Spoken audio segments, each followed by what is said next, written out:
My family robbed me blind, then asked for more. I said nothing, until I filed a fraud report and watched agents haul them out one by one. After our family reunion, I checked my account. It was drained. My brother-in-law snorted. We needed it more than you. Trembling, I reached for my suitcase and murmured, then you won't mind what's coming next.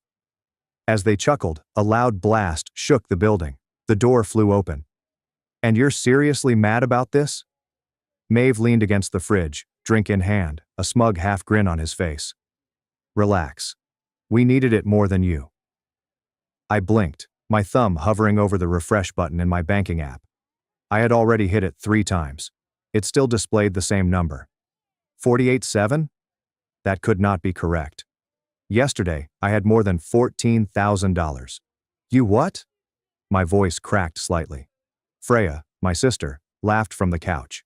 She appeared unconcerned, legs curled under her, sipping wine as if this were just another episode of family game night. Oh, don't be so dramatic, she replied. It's not like we stole it. We're family. You drained my account. It's not draining if we're going to pay it back, Maeve said with a shrug. Eventually. My mouth opened, but no sound emerged. I looked at Mom, who was sitting across the room knitting. She did not even look up. Mom, I asked loudly, did you know about this? She sighed, as if I had just accused her of ruining supper. Sweetheart, you're always so sensitive. You have a good job, no mortgage, no kids, you live alone. You're fine. So that justifies stealing from me? Language, Jasper, Dad mumbled, not glancing up from his phone. I turned to Freya. How did you even get access? You left your information on the family computer, she remarked without apology. Maybe next time don't log in and walk away. Honestly, it's your own fault. My own. I stopped myself. My fingers tightened into fists. My breathing had become shallow. You're making this a bigger deal than it needs to be, he remarked.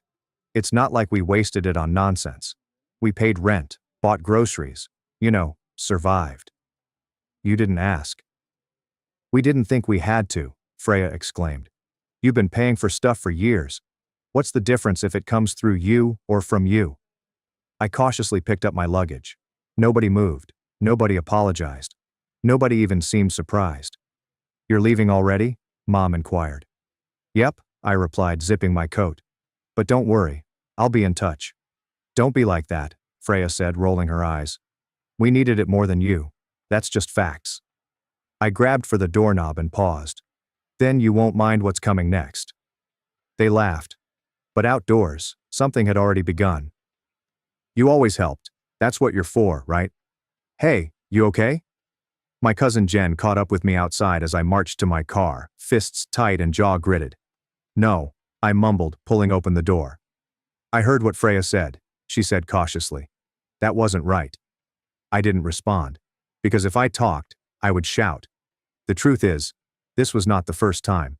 For years, I've been the responsible one, the one with a steady career who didn't require assistance. So, somehow, I became the family's wallet. It started little. Freya neglected to pay her phone bill once, and I covered it. Then Maeve lost his job and begged for a little loan to help him through the month. Then there was the birthday gift for their daughter, which I volunteered to pay for, except I didn't. They simply believed I would. They always made it sound like I owed them something. You're lucky, Jasper, Mom said, her voice sweet but stern below. You don't have the struggles your sister does. God gave you ease so you could share it. Family means supporting each other, Dad said several times. You wouldn't be here if it weren't for us. Translation: we gave you life, now give us your paycheck. I've never asked for anything. Not when I was laid off for 6 months and survived on rice and eggs. Not when I skipped vacations for 3 years in a row to increase my funds. Not even when I helped Freya and Maeve pay off their credit card debt 2 years ago. They never repaid me. They never even thanked me. Are you still coming to the family reunion? Freya inquired last week. Yeah, I responded. Should I bring something? Her response came quickly. Just bring yourself and your card. I assumed it was a joke. Now I see it wasn't. Freya called me 2 days after the incident. I didn't respond. She called again, and again. Then Maeve texted. Just call her, man. She's freaking out. I eventually got it on the 5th try. Jasper, she said, her voice low and unsteady. We have a problem. Oh, we do? Look, don't be like that. Something happened. I remained mute. She proceeded. The power company came today. We're behind on the bill, like way behind. And they're threatening to shut it off if we don't pay by Monday. So, She took a breath. So, we need your help. I laughed, a brief and bitter sound. You drained my savings, and now you're asking for more? It wasn't just for us, she retorted. We used some of it to help Mom and Dad too. Dad's car broke down last month, remember? I wasn't told. Because you always say no when it's not an emergency. Freya, I stated plainly. This isn't just messed up. It's criminal. You're being dramatic. It's family. You didn't ask me. We didn't think you'd mind. You've always helped. That's what you're for, right? There it was. That is what you are for. That night I was unable to sleep. I lay awake, recalling every detail of the previous 5 years. The favors, the minor transfers, the way Mom constantly remarked, "You're the strong one," and the way Freya rolled her eyes if I hesitated for even a second. They never considered me a brother, a son, a person, just a resource.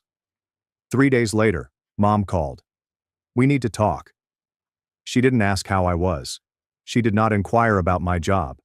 She did not even inquire about the missing money. We're planning a family dinner, just us. Come over tonight. My stomach sank. What's this really about? Jasper, she said, her voice low. You've caused a lot of tension. I created tension. Still, I went. Part of me wanted answers. The other part was curious if they would even try appearing to be sorry. They did not. When I stepped in, Freya was already there, arms folded. Maeve sat next her, seemingly bored. Mom was in the kitchen. Dad flipped through the letters as if nothing had happened. So, Freya asked as I sat down, are we going to act like adults or what? Depends, I said. Are you ready to confess to felony theft? She scoffed. God, you're so extra. It wasn't theft. It was family money. You always help. We needed it. Maeve nodded. You can spare it, so why the drama? I didn't give permission. You didn't say no either. Because I didn't know. Details, Freya murmured. I turned to Mom. And you're just okay with this? She looked away. We all agreed. You've always been the one who could handle it. No one even thought to ask. We trusted you. Dad piped in. I trusted you to do what was right. I stood up. And what's right? Letting you steal from me while smiling in my face. Stop saying steal, Freya yelled. It was for the family. Then you won't mind when the family deals with the consequences. What does that mean? Maeve's gaze sharpened. I didn't respond. Not yet. You don't get to cry now. When I walked inside, everyone was already there. Mom was preparing the table, clinking plates louder than required. Dad sat on the couch, flipping channels as if it were a usual Thursday night. Freya stood near the window, arms folded, jaw tense. Maeve lounged at the end of the table, as if he were about to watch a game rather than face the consequences of emptying someone's life savings. Well, look who showed up, Freya commented dryly. I dumped my stuff near the door, without saying a word.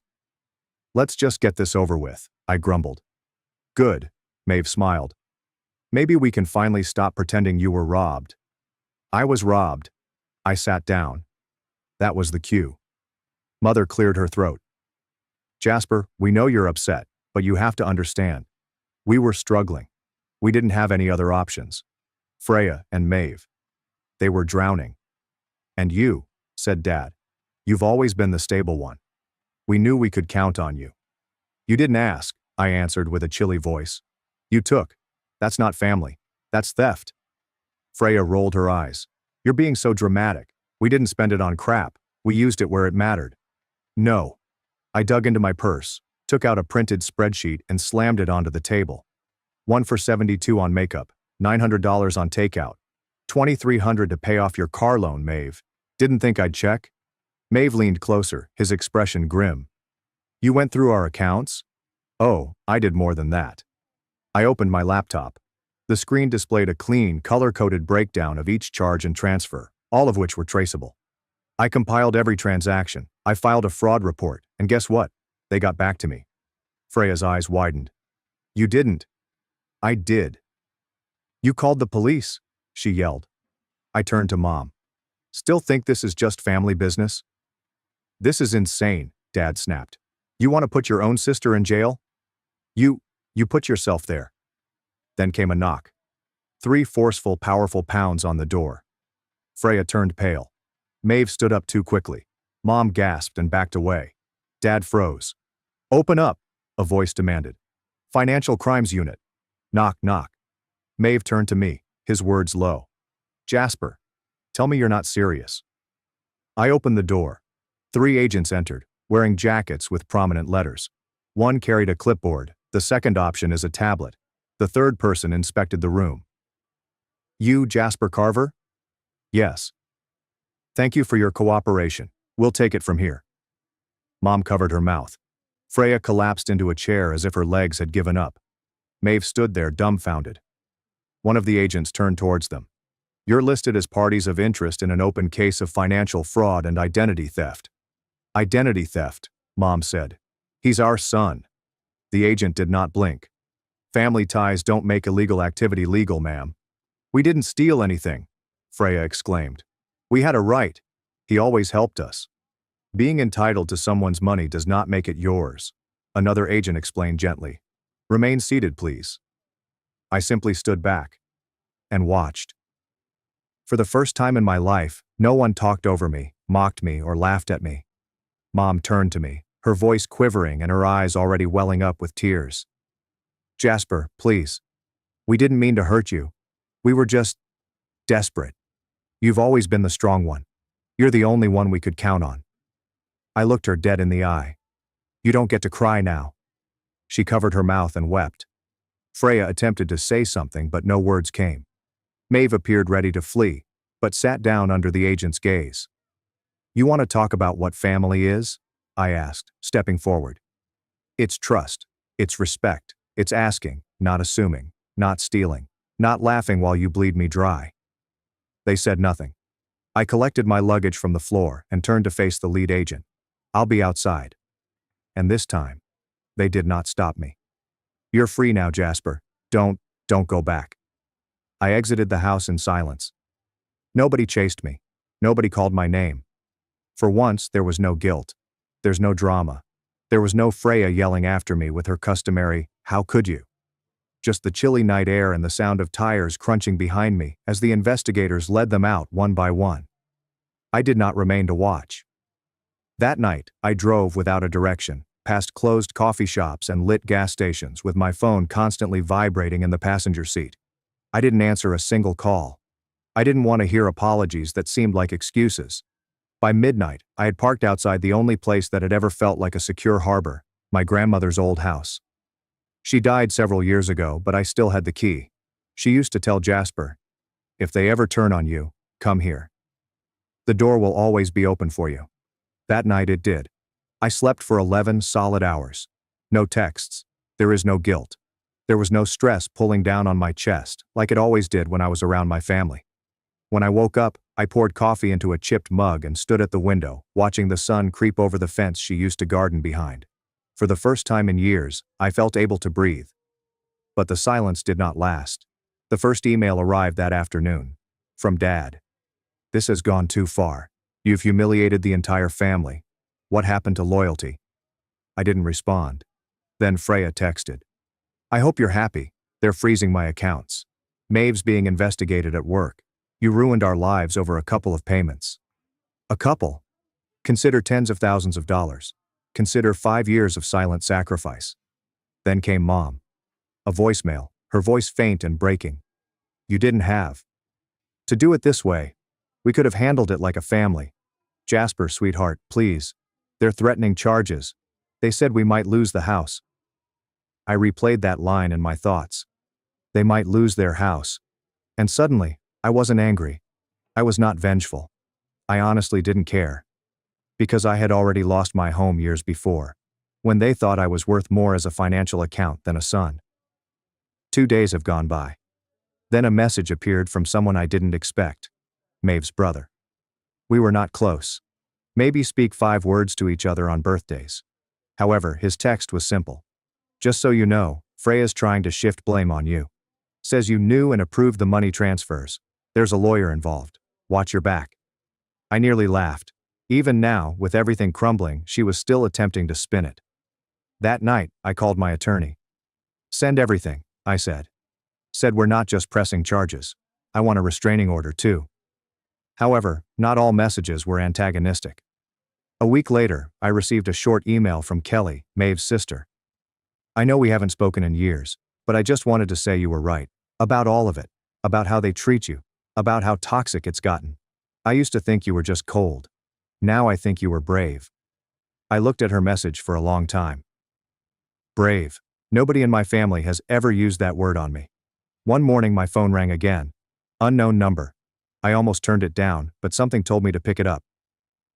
Jasper. The voice was tiny and raspy. It's Freya. I did not say anything. She continued talking. Look, I know I messed up, okay? I went too far. I didn't expect it to go like this. Maeve has been suspended. Mom won't stop crying. Dad won't even speak to me. And you? She paused. You always had the power to ruin everything, and you finally did. I did not say anything for a moment. Then I said flatly. I didn't ruin anything. I just stopped letting you walk over me. Silence. Then, can you just stop it now? Drop the charges, please. I'll do anything. Just make it stop. I nearly felt something. Almost. But then I remembered what she said the night of the reunion. We needed it more than you. I smiled grimly. No, I replied. You made this mess. You live in it. So I hung up. That night, I made supper quietly, listened to my favorite college record, sat on the porch with a mug of coffee, and watched the world go by.